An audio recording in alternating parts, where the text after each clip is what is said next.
কালকে একটা বিয়ের দাওয়াত আছে শুক্রবার দিন, তো তার আগের দিন তো অল্প অল্প খাইতে হইব, কারণ বিয়েতে পেট ভইরা খাইতে হইব। বাঙালিরা যত যাই বলি, বিয়ের দিন আমরা যত টাকা দেই 10,000, 5,000, 2,000, সেই অনুযায়ী মানুষ নিয়ে খাই আসি। এটা কিন্তু সত্যি কথা। তো মায়ের কইলাম, মা আজকে হালকা পাতলা রান্না করবা, যাতে ও বেশি খাইতে না পারি। কিন্তু তারপরও মায়ে যে এত মজা কইরা কি যে রান্না করলো, একদম মনে হয় বলবইরা ভাত খাওয়ান লাগবে, এত সুন্দর একটা গ্রান। আমি তো দেখতে পাচ্ছি ফুলকপি, সিম, মূলা, আলু, তারপর হচ্ছে বড় বড় ডিম একদম চাকচাক করে ভাইজা, তারপরে ঝোল রান্না করছে ধনিয়া পাতা দিয়া।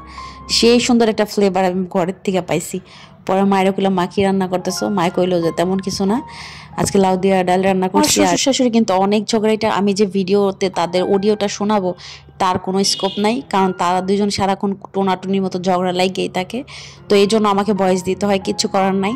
আমার শ্বশুর এত পেঁচাল পারে, অসুস্থ তো, শুধু সারাক্ষণ আমার শাশুড়ির দোষ ধরতেই থাকে। সবকিছু আগায় গুছায় টুসায় দিয়ে আমার শাশুড়ি বসে বসে রান্না করে, আমি এগুলো নিয়ে যাই ঘরে, নিয়ে বাড়াটাড়া করি, ধোয়া পোছা সব আমি করি। আমার শাশুড়ি একটু লাড়াচাড়া করে রান্না করে, কারণ আমার শাশুড়ি রান্না হচ্ছে জাস্ট অসাধারণ অসাধারণ অসাধারণ। আমার খাওয়ার জন্য মনে করেন অস্থির লাগতেছে, তো আমি খাবো, এটা হচ্ছে কখন খাবো এটা হলো কথা। আমি এখন দেখবো এটা কিরকম হয়েছে, টেস্টটা জাস্ট টেস্ট করবো।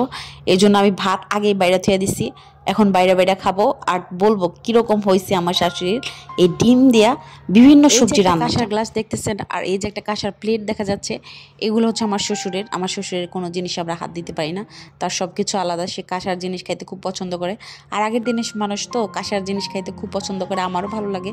বাট আমাদের কাঁসার গ্লাস প্লেট একটাই আছে, আমার শ্বশুরই খায়, ওটা আমরা ধরি না। তো আমি এখন ডিমটা নিব, দেখবো কি অবস্থা।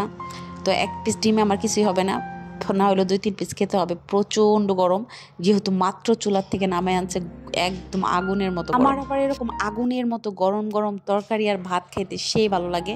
অনেকে গরম খাইতে পারে না, ঠান্ডা করে খায়, বাট আমি একদম চুলার থেকে উঠায় খাওয়ার এক্সপার্ট। ব্যাস খেয়ে ফেলছি, জাস্ট অসাধারণ ছিল, একদম মুখে দেওয়ার সাথে সাথে গলে গেছে। আমার শাশুড়ি এরকম ডান্ডাগুলো আছে না, ফুলকপির ডান্ডাগুলো ফালাইবে না, ওগুলো হচ্ছে আমার জন্য রেখে দেয়। আমার ওই ডাঁটাগুলো খুবই ভালো লাগে, কচকচ করে চাবায় খায়, আরও যদি গলে যায় আরও ভালো লাগে। তো ফুলকপির তরকারি আমার বরাবরই পছন্দ, আরও যদি ডিম দিয়ে রান্না করে। আমার হচ্ছে না এই পরিমাণ গরম, কিন্তু তারপরও হচ্ছে আমার লোভ সামলাতে পারতেছি না। আমি ডিম এত পছন্দ আমার, আপনি মাছ, মাংস, রুই মাছ, কাতল মাছ, ইলিশ মাছ যেটাই দেন, আমার কাছে ডিম হচ্ছে বেস্ট। ডিমের গ্রান, ডিম ভাজার গ্রান, নুডলস, এগুলো আমার কাছে সবসময় বরাবরই প্রিয়। আমার যে হাজব্যান্ড হচ্ছে মুরগি, গরু, এগুলো ছাড়া খাইতে চায় না, বাট আমার কাছে ডিম অসাধারণ লাগে।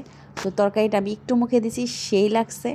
এত মশলা দিয়ে আবিজাবি রান্নার চাইতে সিম্পল সবজি দিয়ে ঝোল ঝোল তরকারি কিন্তু সেই স্বাদ লাগে। মশলা খায় হচ্ছে আমার শাশুড়ি, প্রচুর মশলা দিয়ে গাইরা গাইরা তরকারি খেতে খুব পছন্দ করে, কিন্তু আমি মশলাটা খুবই স্কিপ করার চেষ্টা করি। আমি চেষ্টা করি হালকা মশলায় সবজি দিয়ে ঝোল ঝোল তরকারি, আমার তো খুব ভালো লাগে।